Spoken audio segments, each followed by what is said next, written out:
New All Too True Blue State Histories, Georgia.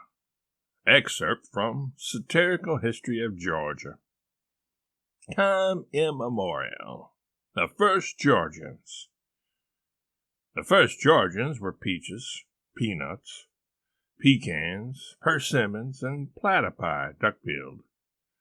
All but the last attracted animals and people. Those first eaters of peaches and other pea foods were the Indians, Cherokee and such. Then, there we go again. In the late 1500s, Spaniards came with their missions.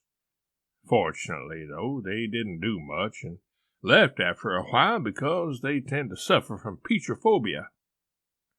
Oh yeah, Hernando de Soto was in the general area from 1539 to 1542, but left no lasting impression.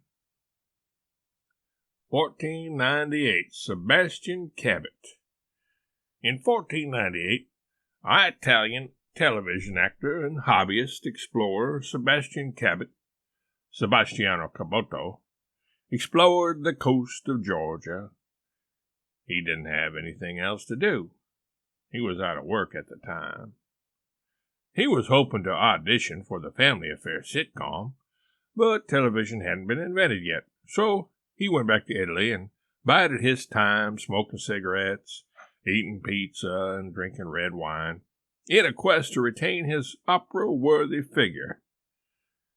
He didn't know whether or not he would get a role as Pavarotti, and thought he'd better keep himself in trim just in case. 1526. First colony. The first Euro-American colony in Georgia was established in 1526 by Lucas Vasquez de Ayllon. Of course, this wasn't the first village or settlement. Almost all of Georgia was controlled by the Creek Indians at that time. 1739. English settlers arrive. Nothing much happened in the 1600s, as most of the action in the United States was to the east in Massachusetts and Virginia and such like Yankee places where people wear red plaid shirts and hats and talk funny. In 1749, English settlers arrived in Georgia. The leader of this new colony, Jim Oglethorpe, was named this because he really liked watching Jim Thorpe play football. He ogled him, so to speak. Southerners really loved their football. Here's old Jim reading Sports Illustrated during the off-season. What? Nothing in here about Jim Thorpe? 1739 to 1748. War of Jenkins' Ear. The War of Jenkins' Ear, fought between the colonial powerhouses of Spain and Britain, took place for practically an entire decade, from 1739 to 1748. The war was waged over a rather silly argument. The British considered Ferguson Jenkins' Ear to be small and comely, whereas the Spaniards felt it to be outsized and homely. This difference of opinion led to an out-and-out slugfest, whereby Jenkins himself was caught in the middle, just trying to get out of the way, and emerged from the melee with cauliflower ears.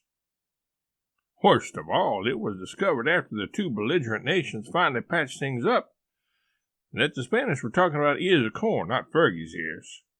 That's what can happen when you don't have good interpreters handy. Let that be a lesson to all diplomats. This is a scene taken from a surveillance camera when the argument took place. The ears are small and comely. No, they are outsized and homely. Take that, you ignoramus, etc. 1763, French and Indian War ends. When the French and Indian War, 1756 to 1763, ended, France felt sad that they had fought against their friend England, and as a peace offering they gave England all the territory east of the Mississippi River that they had been claiming for themselves, except New Orleans, which was too Frenchified to let go of. Another part of the aftermath was that Spain traded east and west Florida, which included Georgia, to the British for Cuba. The Spanish liked cigars better than alligator meat, too gristly, and only tasted like swampy chicken anyway. Did you hear we got Florida now? What's it good for? 1788, Statehood. Most people in the area were surprised when it was announced that Georgia had become a state, because they were already in a state. Some were in a state of confusion. Others were in a state of intoxication. Still others were in a state of matrimony. Others thought they were Floridians, due to the occasional alligator sightings, or Texans, due to the occasional armadillo sightings. 1794. Eli Whitney invents cotton gin. Eli Whitney invented cotton gin while living in Savannah. This contraption made gin out of cotton.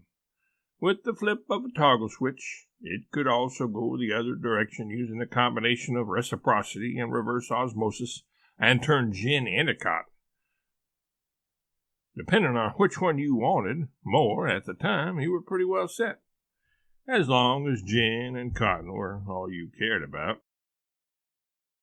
This splendiferous invention also inadvertently and serendipitously created a perpetual motion machine, as operators would first change cotton to gin, then missing their cotton, they would spit the gin back up and turn it back into cotton.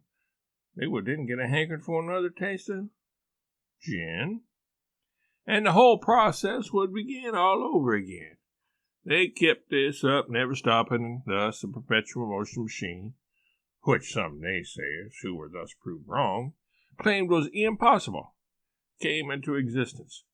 Here is a depiction of the cotton gin in use, apparently turning gin back into cotton. When them cotton balls get rotten, you can't gin very much cotton in them old cotton fields back home. 1813, Creek War. Knowing it would be futile to get in a war with the ocean, or even a very large river, in 1813 the Georgians settled with waging a war against the Creeks in the region. They did this because the War of 1812 was being waged against the British at the time, and the Georgians felt they were getting no show in that conflict. It was mostly the Louisianians at the Battle of New Orleans, with Andrew Jackson, grandfather of Michael, and Johnny Horton, grandfather of the guy who heard the Who when they were live at Leeds, leading the way. Since they enjoyed this war with the Creeks so much, the Georgians were soon thereafter feeling nostalgic about it, playing up and exaggerating in their minds just how great and glorious it was, and gleefully started another one in 1836, which they didn't get tired of until the next year, 1837. Truth be told, their wives threatened that if they didn't get home and tend to their chores, there would be no more peach pie for them.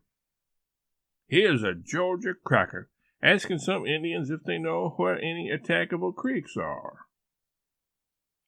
Say, fellas, have you seen any creeks around these here parts? 1828. First gold rush in the United States. Gold was discovered on Cherokee land in Georgia in 1828.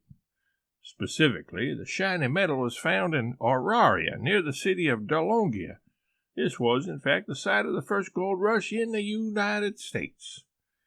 The Indian Removal Act was passed 2 years later in 1830. But don't be cynical. This was purely coincidental. Before they moved west to Oklahoma, the Cherokee had a good chunk of land in Georgia, as the map below, drawn by a real tall guy with good hand-eye coordination, shows. There's gold in them thar Cherokee hills. 1830s, Trail of Tears. The so-called Trail of Tears lasted mainly throughout the 1830s and reached its peak in 1838. The Cherokees, being haters of their ancestral land and ambivalent at best about the gold on it, they wanted to be like the Navajo and have turquoise instead, begged to be allowed to leave, to go to Oklahoma and start an Indian territory there. The Supreme Court balked at this, considering the Cherokees' wish to be a mere whim, but warm-hearted President Andrew Jackson, grandfather of Jesse, stepped in to help, pressuring the Supreme Court to let the Cherokees go where they wanted. The government even made preparations for the Indians to have a nice, pleasant journey when the next president, Martinet von Bureau, assigned thousands of troops and militiamen to serve as guides and escorts for the Indians on their holiday trip, catering to their every whim. The aerial photo below, taken by a drone strapped to the dorsal fin of a pterodactyl, shows the various places tribes escaped from in order to go to the promised land of Oklahoma.